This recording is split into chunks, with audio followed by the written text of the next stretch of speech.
Hey, what's up, everybody? John Rubio again in this hot studio room with a hot light.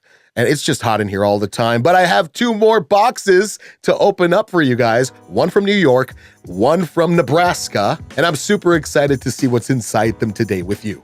Oh, but before we get started, I have three things to ask of you. Number one, like this video. Number two, subscribe. Hit the subscribe button. And number three, if you haven't yet, subscribe to our podcast, the Beerists Podcast. That's the thing I'm most proud of. We put a lot of time and effort into it. We taste 5 beers every week. There are usually 3 or 4 of us on the microphone. It's a whole lot of fun. Please do that. The Beerists Podcast on the podcast app of your choice. Subscribe to that now. Okay, let's open up these boxes. All right, first I've got this box from listener Max, who lives in New York, and sent me an email saying, hey, I've got a few growlers or crowlers or something that I want to send you. It's okay if you don't have them on the show. I understand that I need to get word to you ahead of time, but I didn't do that. So, hey, I just want to send you beers for you all to enjoy. So I think that's what's in here right now. I'm still going to try my best to do minis with them at least. Maybe they'll be on the show. I don't know. Things tend to change at the last minute when you're doing this kind of podcast. Anyway, let's open this thing up and check it out.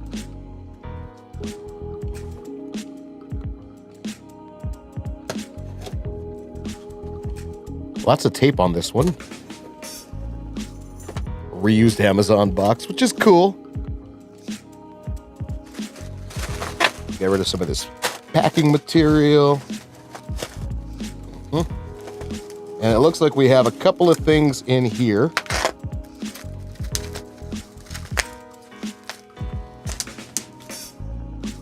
Ooh, what's that? This is Other Half O Dream. Never had that before.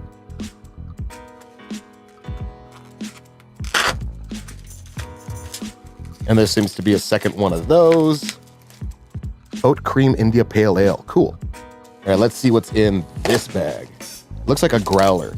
And that's a really good way to package a growler. Put it in a plastic bag so that if anything does leak, it doesn't destroy the box. Because growlers do tend to leak. And this one smells a little bit like beer. It's possible that it leaked a little. And it did. I feel it. It's kind of wet. What do we have here? Other Half Double Mosaic Dream. Cool, looks like a 32-ounce growler here from Other Half Brewery. Cool. So some people might ask, what if growlers do leak? And yeah, they do leak. They leak very, very often in transit. That's why you have to put them in some kind of plastic bag so that it doesn't destroy the rest of your shipment. But what about the beer inside? The beer inside here is probably fine. It's probably missing some carbonation. He put a lot of tape up on the top to try to make a better seal. Sometimes that doesn't work, but oftentimes it tends to be a one-way thing. So CO2 is going to come out when this gets jostled around, but no air is going to get into it. This is probably fine for now. I don't want to keep this too long.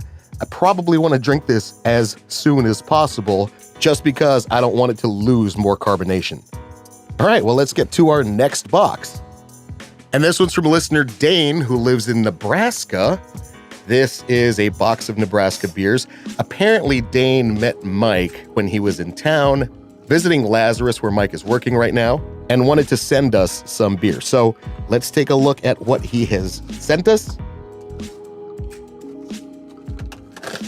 And it seems like Dane has sent us beer in what is an easier but also more secure route than most other ways. He's sending us this stuff in a 6-bottle shipper. These styrofoam shippers are really cool. You can find them oftentimes at U-Haul, places where packing materials are sold. Generally, people want to put their wine bottles in these things when they're moving cross-country or, just to keep their stash safe. So U-Haul and places like that tend to carry them. But it's a really good way to make sure that your stuff doesn't break in transit. And also, if these things don't fit the spaces under here, you probably want to pat them through also. So let's see what we have here. We have some crowlers of stuff. Cool. Boiler Brewing Company Citrus Bliss Jukes Box Hero. What's Jukes Box? Go figure. This next one, another boiler, Jukebox Hero. Also, I guess there's 2 of them? Holy shit. Oh, Citrus Bliss Jukebox Hero. This is regular Jukebox Hero, so I guess it's a variant. Let's see. Maggie's Mimosa Goza Party Away. Huh. Tangerine Raspberry Pink Himalayan Salt. And it's weird because this label is upside down. Also, Boiler Brewing Company Monte Grande, 11% ABV. I know nothing about these beers. I'm going to research all these once we get ready to do the show.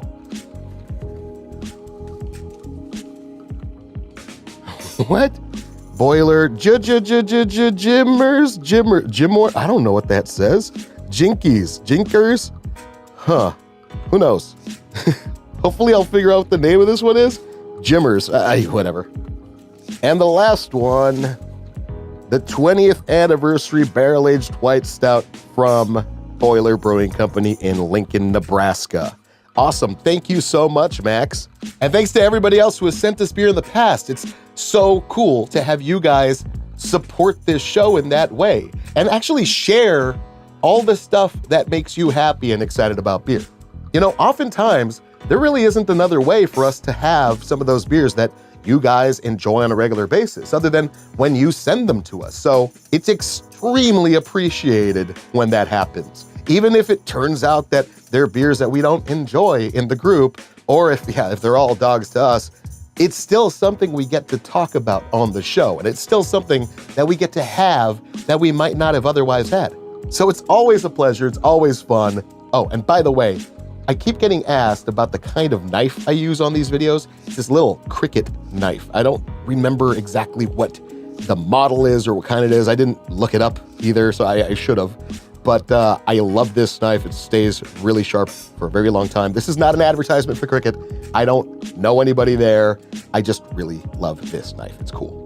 But anyway, thank you so much for watching. I hope to be able to make more of these unboxing videos soon, as I'm trying to figure out how to best make use of this studio as a video space. It's not meant for that, so everything is just kind of hacked together, and it's not really ideal, but I'm trying, and I want to keep trying to make it better. So thank you for watching, and we'll talk to you again soon.